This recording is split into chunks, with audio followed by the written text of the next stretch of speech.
ಮಾನವ ಜೀವನ ಅಮೂಲ್ಯವಾದ.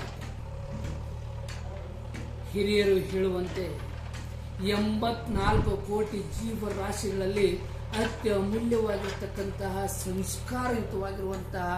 ಸಂಸ್ಕಾರಯುತ ಪ್ರಾಣಿ ಅಂತೇಳಿ ಅನಿಸ್ಕೊಂಡಂತಹ ಜೀವನ ಅಂತ ಹೇಳಿದ್ರೆ ಇದು ಮಾನವ ಜೀವನ.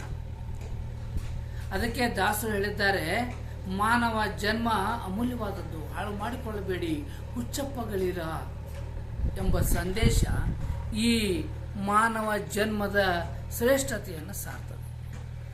ಆದರೆ ಇಂತಹ ಸಂಸ್ಕಾರಯುತವಾಗಿರುವಂತಹ ಸಮಾಜದಲ್ಲಿ ಸಮಾಜ ಎತ್ತ ಸಾಗಿದೆ ಎಂಬುದನ್ನು ನಾವು ಅವಲೋಕಿಸಿದಾಗ ಬಹಳ ಖೇದಕರ.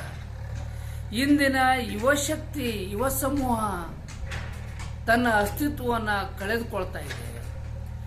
ಗುರು ಹಿರಿಯರಿಗೆ ಮೌಲ್ಯಯುತವಾಗಿರ್ತಕ್ಕಂತಹ ಗೌರವಯುತವಾಗಿರ್ತಕ್ಕಂತಹ ಒಂದು ವ್ಯವಸ್ಥೆಯಲ್ಲಿ ನಡೆದುಕೊಳ್ಳದೆ ಇರೋದು ಅತ್ಯಂತ ಶೋಚನೀಯ ಸ್ಥಿತಿ. ಮೊದಲಿಗೆ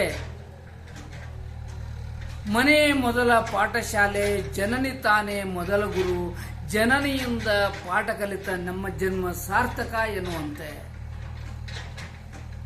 ಮನೆಯಲ್ಲಿ ತಂದೆ ತಾಯಿಗಳು ಮಕ್ಕಳಿಗೆ ಸಂಸ್ಕಾರಯುತವಾಗಿರುವಂತಹ ಜೀವನವನ್ನು ಕಲಿಸಬೇಕಾಗಿದೆ.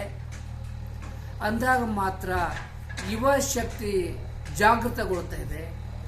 ಇಂತಹ ಯುವ ಸಮೂಹವನ್ನು ಸಂಸ್ಕಾರಿತವಾಗಿ ನಾವು ಜಾಗೃತಗೊಳಿಸಿದಾಗ ಮಾತ್ರ ಸದೃಢವಾಗಿರುವಂತಹ ಸಮಾಜವನ್ನು ನಾವು ಕಟ್ಟಲಿಕ್ಕೆ ಸಾಧ್ಯವಾಗ್ತದೆ. ಈ ದಿಶೆಯಲ್ಲಿ ನಾವೆಲ್ಲರೂ ಕಾರ್ಯೋನ್ಮುಖರಾಗಬೇಕು. ಈ ದಿಶೆಯಲ್ಲಿ ಕಾರ್ಯೋನ್ಮುಖಗೊಳ್ಳುವಂಥ ಎಲ್ಲ ವ್ಯಕ್ತಿಗಳಿಗೆ ನಾವು ಬಲ ತುಂಬಬೇಕಾಗಿದೆ. ಹೀಗಾಗಿ ನೀವೆಲ್ಲರೂ ನನ್ನೊಂದಿಗೆ ಬಲ ತುಂಬುವುದಾದರೆ ಯುವ ಶಕ್ತಿಯನ್ನು ನಾವೆಲ್ಲರೂ ರಾಷ್ಟ್ರ ಶಕ್ತಿಯನ್ನಾಗಿ ಬಲಪಡಿಸೋಣ. ಬನ್ನಿ, ನನ್ನೊಂದಿಗೆ ಜೊತೆಗೂಡಿ.